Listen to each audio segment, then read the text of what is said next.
Hey Bookaholics, and welcome back to another video. Today we have another tier ranking.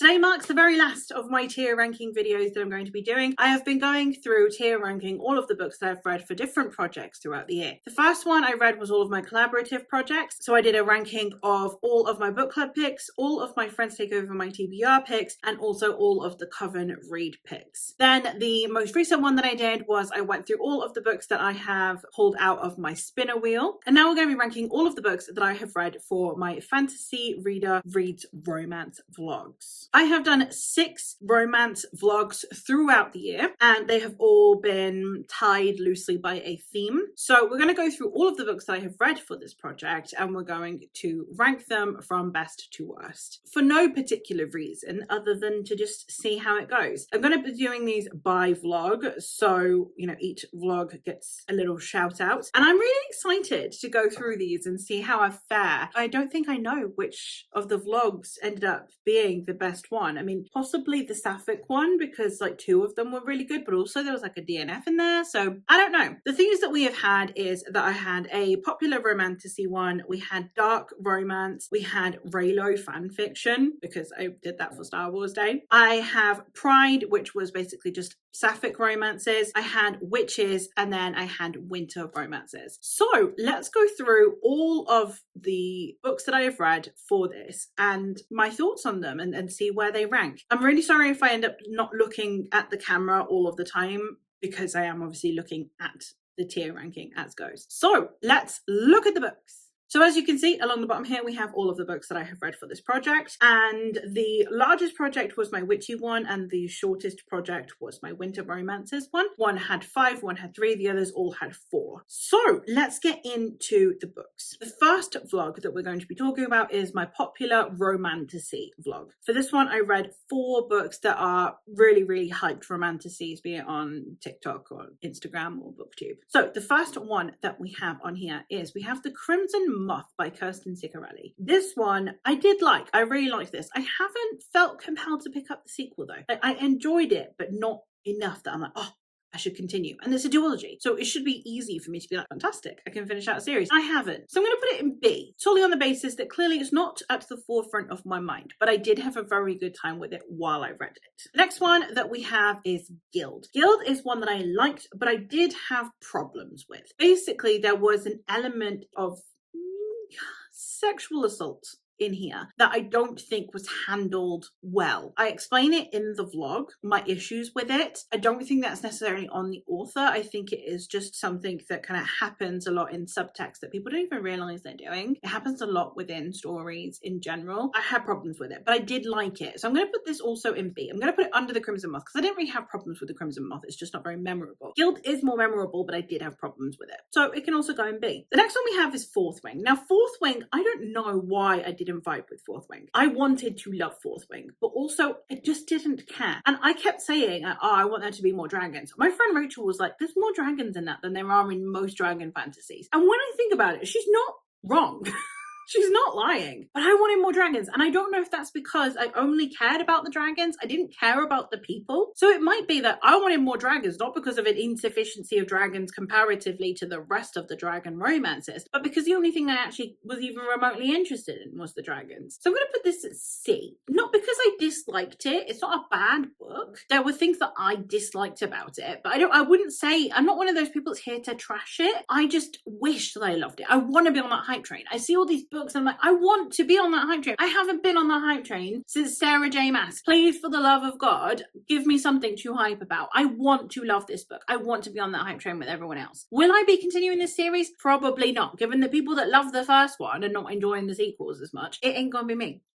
So sadly, it's just one that I didn't fall in love with and I really wanted to. The last one for this vlog, however, When the Moon Hatched. I think it's not S tier, but the sequel, if it does what I want it to do, it could be S tier because I love this. I'm waiting for the sequel. I can't wait for the second book to come out. It's the only one from this vlog that I'm like, I want the next one now. So I don't have to wait till the paperback, which is really frustrating. I bought the physical copy of this. I had it on ebook. I read it digitally, and then I bought the physical copy because I wanted to own it. So that says everything I think you need to know about this book. Like, I really liked it. I really vibed with the romance, and it was the one where I got on the hype train with it. It was my dragon fantasy. This is my fourth wing, it would seem. The next vlog, we have dark romances. Now for this one, we have our first S tier, which was Butcher and Blackbird. Is it a perfect book? No. Did I love it anyway? Yes I did. It was so engaging. I was here for the romance. I was here for the serial killerness. It's a serial killer romance. Never thought that would be me. But I'm here for it. I am here for it. And I love the contest element to it because they're serial killers that kill serial killers. Just enough that we can moralize them being serial killers, you know, because they kill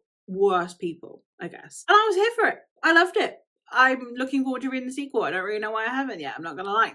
I had a good time. The next one we have is Bride by Ali Hazelwood. This is one that I was fine about. I don't think it did anything hugely new with the genre. Do I put it at the bottom of B or at the top of C? I think I'm going to put it at the top of C. I think B is going to get a bit crowded. So we're going to put that there. I didn't really have any one problem with it. Some of it was a bit predictable. The writing was decent. I don't have a problem with it. I just don't think that it did anything new or exciting. I think it's just another paranormal romance. And I think if it weren't Ali Hazelwood, everyone else would kind of feel the same way. It was like, hey, another paranormal romance. I'll read the sequel because it's another fun paranormal romance. You know, it's not that I have anything against it. I will continue the series, but not in a way that I'm like, yay, more just like, hey, I'm a bit brain dead right now. Let's read the next Ali Hazelwood. I liked it, didn't love it. The next one that we have here is Written in Blood. This is solid D tier. I should have DNF'd this book. Wait, did I DNF it? Maybe I DNF'd the last 100 pages. I don't remember the ending. Either I DNF'd it or I can't remember how this book ends. I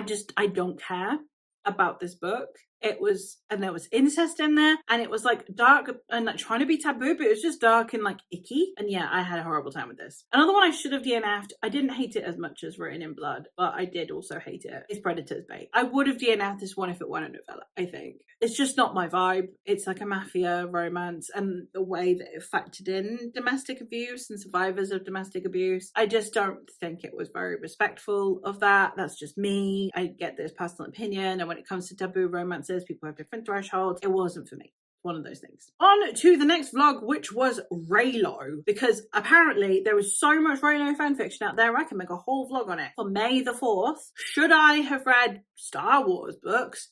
Probably. But instead, I read Reylo fanfiction because of who I am as a person. So we've got 4 of those on here. The first one that I can see is Go Hex Yourself. This is probably the best in terms of a Reylo adaptation, in the sense that we do have like a Luke character in here as well. Obviously it makes Kylo Ren less problematic than in the films. Listen, I'm here for it, okay? I like Kylo Ren. You can judge me, I don't care. I'm here for Kylo Ren. This had the Luke element to it, which I just think enhanced the story. I liked the witchiness. I liked them working together. I liked the tension. I don't think there was quite enough enemies to lovers, or why his animosity is as strong as it is a little bit unexplained, but I had a great time with it, I'm not gonna lie. So we're gonna put this one at the top of B. Why not? I remember it. That's good enough.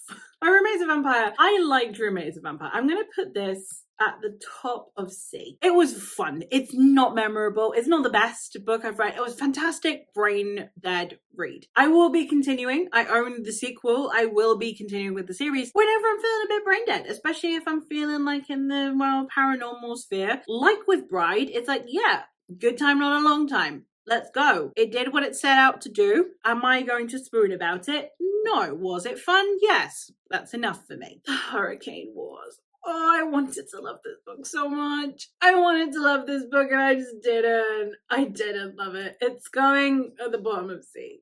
There were things in there that were nearly good, and that makes it worse because it could have been good. You could see where it could be good, and you just get into the romance, and then whoom, the fantasy would come in, the fantasy plot would come in, and then you'd be like, but I don't want this right now. And then you'd be like, fine, Fine, I'll get into the fantasy. So then you get into the fantasy, and then boom, in comes the romance, and you're like, whoa, hold on, we're in the middle of a plot there. What's happening? Why are we banging right now? And it kept happening. It kept happening. It was so infuriating. So, like, it could have been good. If you just picked a flipping lane, it could have been good.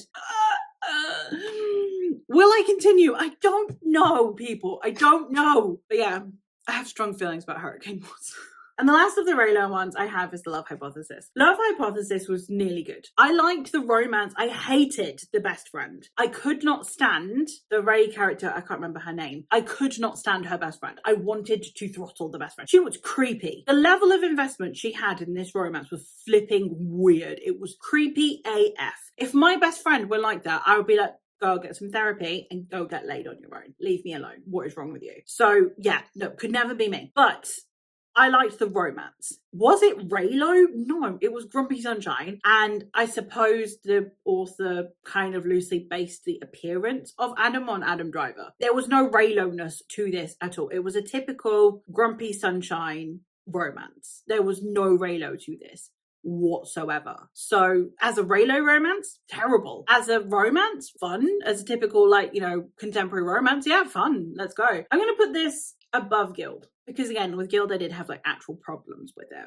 With this one, I had the problem that was the best friend. But other than that, it was good. I liked the romance part, which is what we're here to rank. So now we're going to move into Pride, where I read some sapphic romances. So the first one that we're going to talk about is, I'm going to get this bit over and done with. We're going to rip the Band-Aid off. I'm going to put the Stars Too Fondly in detail. It's the only one I think for this project that I DNF'd. I did not have a good time with the Stars Too Fondly. It mentioned TikTok on the second page, and this is set like 100 years in the future or something, like 50 years in the future or something. It's like near future. TikTok, really. TikTok's not going to be around 7 years from now, or at least not to the level that it is now. A new social media will come about by then. So yeah, no, thank you. And I knew from that moment it wasn't going to be for me. I knew who the target audience was from this book, and it was not me. I gave it 30 pages and I noped out. So it's not really the book's fault. It's just that it was never meant to be for me. But this is my tier ranking. So at the bottom it goes. So we're going to go into something positive now. We're going to go into the Honey Witch. The Honey Witch is going at the top of A. I loved the Honey Witch.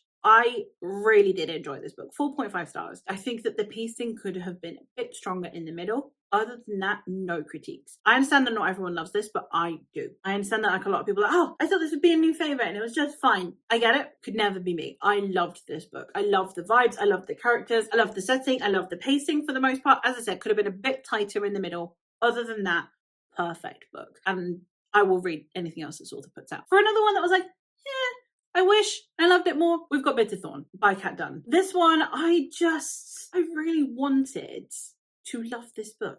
It's like uprooted, but sapphic. You know, we have a witch and she needs to take a human girl, and then the human girl goes and this is that. It's uprooted, but sapphic. And it's like, oh, as if uprooted needed to be any better, make it sapphic. And it was just fine.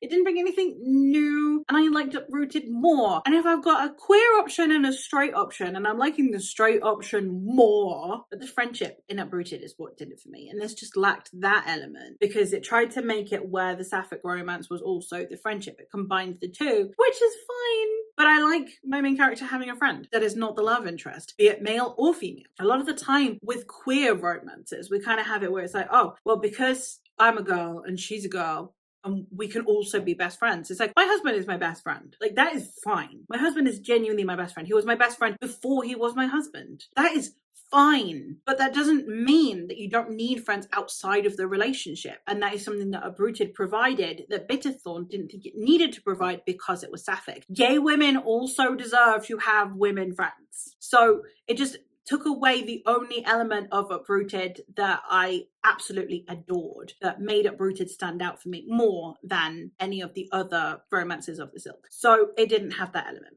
So I'm going to put this below Bride, because if there were more books in this series, I wouldn't continue, which I would with Bride, because Bride I'm allowed to be mindless. This one, it felt more intricate, so I needed to be more present, but I didn't enjoy it enough to be as present as I should be for the story. So then we're going to move on to the last sapphic one, which is The Phoenix Keeper. Now, The Phoenix Keeper is the best book I have read for this project. So we're going to put The Phoenix Keeper above Butcher and Blackbird. I love this. It's toxic AF. The relationship in this, like, it's a cozy fantasy, but the relationship is toxic. For the first half of the book, you are not rooting for this romance. And I don't care. I loved it. I had a great time with it. Is this going to be for everyone? No. No, this is going to have a lot of haters. And that's fine. I loved it. I had a great time. And I would recommend if you have similar taste to me. The next vlog that we had was the Witches one, which, as I said, is the longest one. So we started with a Witch's Guide to Fake Dating a Demon. This one I liked, apart from that there was an element in there to do with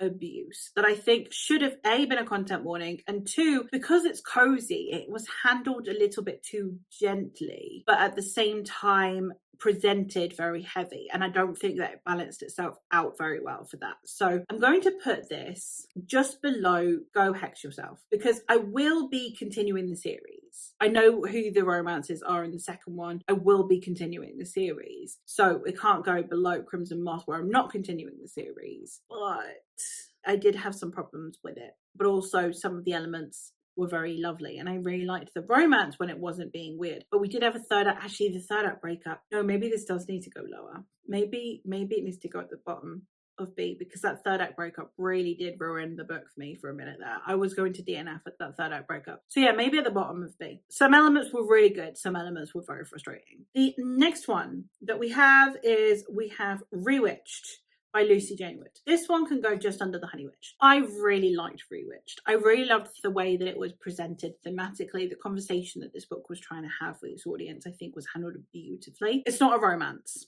There is a romantic subplot in it. This book is not a romance. It's presented as a romance. It's on romance lists out the wazoo. It's not a romance. It's not.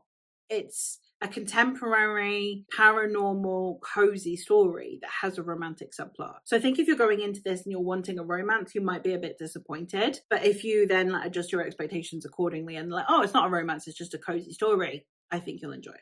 So bear that in mind. Also, it had a section there that had me really worried, because we had like a best friend segment there that I was worried about that didn't go quite the way I thought it was going to, and I really appreciated that. The next one we'll go with is Hex and Hexability. Now, this was the third book in this series that we have of Best Hex Ever by Kate Johnson, and it should have been my favorite because it's a Regency witchy romance, but it was my least favorite of the trilogy, which is really sad. So I'm going to put this, would I continue the series if there were more books? Yes. So it needs to go above Bitterthorn. But it was more of a disappointment, The Bride and My Roommate is a Vampire, because I knew what I was getting out of Bride and My Roommate is a Vampire. Well, with Hex and Hexability, I wanted it to be like a Regency romance that I would fall in love with, and I just didn't. The next one we have is The X Hex by Erin Sterling. This was another one that I had a great time with. This can go underneath When the Moon Hatched. I had a really good time with the romance in this because they felt like real people, like really flawed people. They weren't like super, super toxic, but at the same time, they weren't like flawless. And the reason that because it's a second chance romance, the reason that they broke up was,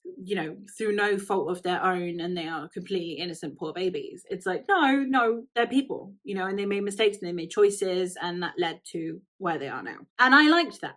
I liked that we had flawed protagonists. The last one for that vlog was Payback's a Witch by Lana Harper. This is one that I did really enjoy. I really liked the setting. I just wanted to love it more. I don't think I'm going to really think about it, is the thing. Like, it was a fun time, not a long time. I will be continuing the series, and like the elements of it that I love, like the town and the characters and things, I definitely find memorable. But as a story, do I find it memorable? Like I said this in the vlog, that it's got multiple elements to it. You've got this sapphic romance, you've got this witchy occult town, and you've got a trial element, and all three of them are good, but pale in comparison to other books within their individual genres. So then it kind of means that my investment wasn't fully there, but I was enjoying my time while I was reading it. I just don't think I'm really going to think about it much. So I'm going to put it above My Roommate is a Vampire, because I think that it's got more to it than the other two, than Bride and My Roommate is a Vampire. I will be continuing the series, so that makes sense to put it there, I guess. We have Ice Planet Barbarians. Do I think this is a good book?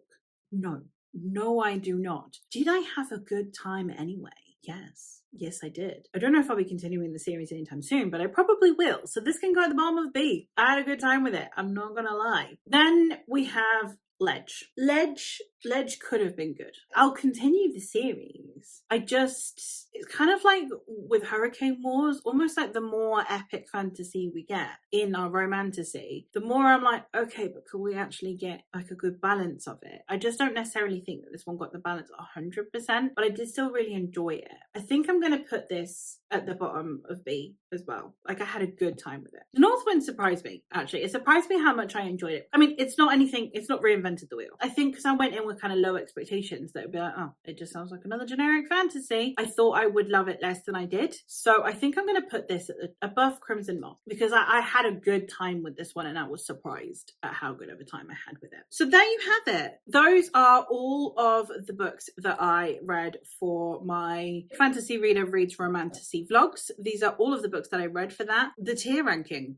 of it. So I read quite a few books. I read 24 books for this project throughout the year. Have I any thoughts on myself as a romance reader? Not really. I enjoyed it, but I don't think it's particularly defined me as a romance reader. I still don't really know exactly what kind of romances I'm looking for either, because if you look at the tier ranking, the top 5 or 6 even are all from different vlogs. So it's not even a consensus of, oh, this is the type of romance that I like. So it hasn't really helped me discover much about my own taste, other than it's pushed me out of my comfort zone and made me read some fantasy romances and even some contemporary romances that I maybe wouldn't have pushed myself to read otherwise. So it's been an interesting experiment, but I don't think it's been a particularly fulfilling one when it comes to actually being like, oh, now I know my romance taste. Thank goodness. So I don't know, odd experience, I suppose. But yeah, let me know if you've read any of these and your thoughts on them. Let me know where we agree or disagree on the rankings of these. And I hope that you had a good time with this. The playlist for all of the vlogs is linked down below in case you want further thoughts and you hadn't realised that I'd been doing this throughout the year. But yeah, thank you ever so much for watching, and I will hopefully catch you in another one soon. Bye!